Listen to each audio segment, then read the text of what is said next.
ដឹងថាទង្វើដែលកូនធ្វើ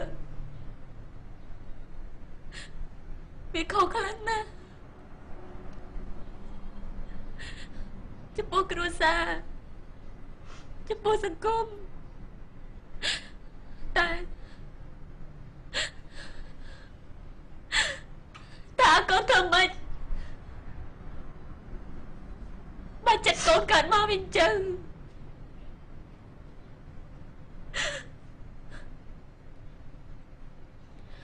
កូនមានតែសុំកម្មាទោសអភ័យទោសឲ្យកូនផងណា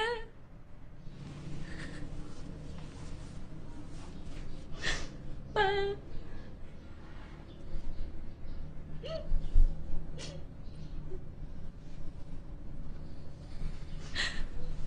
សូមមកឲ្យនឹងប៉ានឹងលែងទោសឲ្យកូនផងប៉ាណាបានប៉ាអភ័យទោសឲ្យលុះណាតែកូនព្រមរៀបការជាមួយលោកដែនដែលជាមនុស្សរស់ពេញលក្ខណៈមានទាំងទ្រព្យមានទាំងកិត្តិយសកូនទទួលកិត្តិយសនឹងការស្ងោចសរសើរប៉ាម៉ាក់កុំបង្ខំ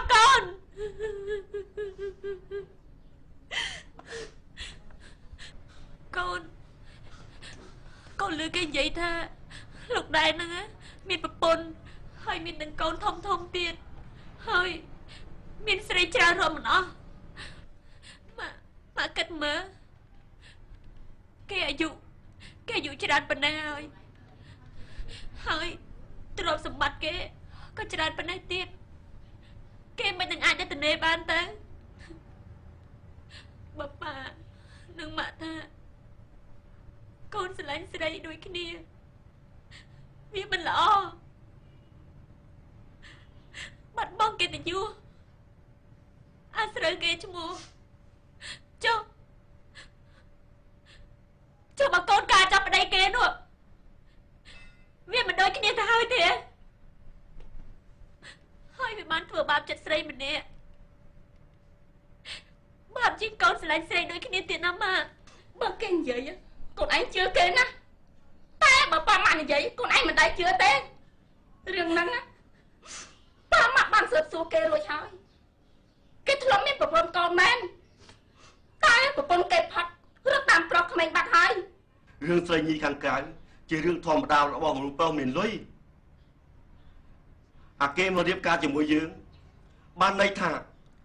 យើងជាប្រពន្ធពេញច្បាប់ទៅហើយកូន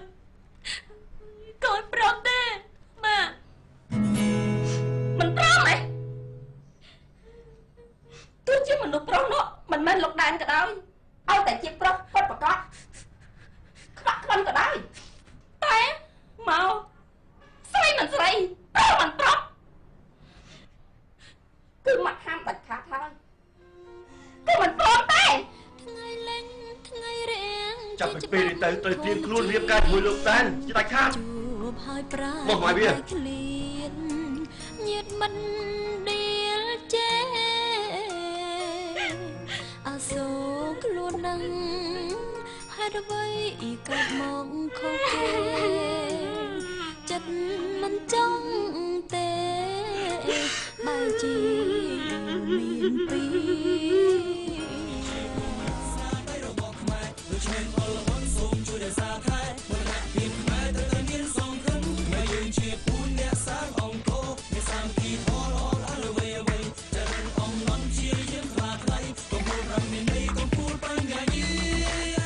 យើងទាំងអស់គ្នាសមនឹងខ្លាំងណាស់ទាំងក្មេងទាំងចាស់បានកាត់មកជាកូនខ្មែរមានក្រុមវណ្ណៈក្រុងចំការស្រែក្រមពុនលឺខែលើដែនដីសវណ្ណភូមិរួចពីសង្គ្រាមកុំណៃខោខើបងប្អូនរស់នៅដោយក្តីសុខសាន្តមានម្ហូបអាហារនិងលំនៅឋានជួបជុំសន្តានមានសុភមង្គលក្នុងទឹកមានត្រីក្នុងដីមានរ៉ែលើដីមានស្រែមានដំណាំដាំដុះតែអង្គការចម្រុះមានភ្នំមានជ្រោះមានកន្លែងកំសាន្ត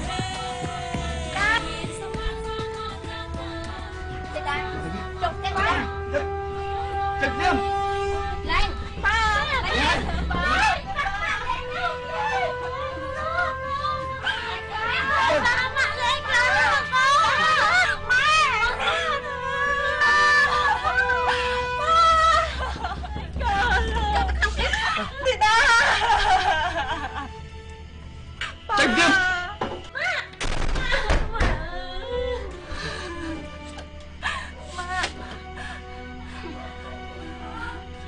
ទេណាទីតាឯងហ៎ឯងមកទីនេះទៅអីតែនេះមិនស្វាគមន៍ឯងទេចេញទៅថ្ងៃនេះយើងមានចិត្តធម៌ឲ្យយើងមួម៉ៅតិចចូលដៃចូលជើងហើយសួរចូលដៃពេទ្យទៀតបងនិយាយប៉ាផងណាមកឲ្យទីតាចេញមកបានទៅទៀតទីតាដល់កូនផងបាទខ្ញុំពិតជាស្រឡាញ់គ្នាមែនបើរឿងនេះវាកើតហើយប៉ាក៏បំបែកខ្ញុំអីខ្ញុំចង់នៅចិត្តធីតាខ្ញុំចង់រស់នៅចិត្តនេះខ្ញុំចង់រស់នៅចិត្តធីតាធីតាមករត់បងជួយអូនផងធីតាម៉ាជួយហៅធីតាចេញមកម៉ាណាខ្ញុំនឹកណាខ្ញុំនឹកនាងណាអើយម៉ាឆាប់ត្រឡប់ទៅវិញទៅតែរឿងឯងទាំងពីរនាក់យើងមិនអនុគ្រោះឲ្យទេអត់ទេប៉ា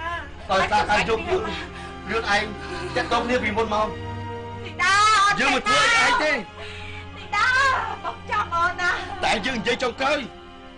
យើងហាមឯងកុំឯងមកប៉ុនជាគ្រួសារយើងទៀតណែចង់នៅជាមួយធីតាជិតរៀបការហើយអត់ទេចាប់ចេញទៅយើងអត់ចាំស្រឡាញ់គ្នាប៉ា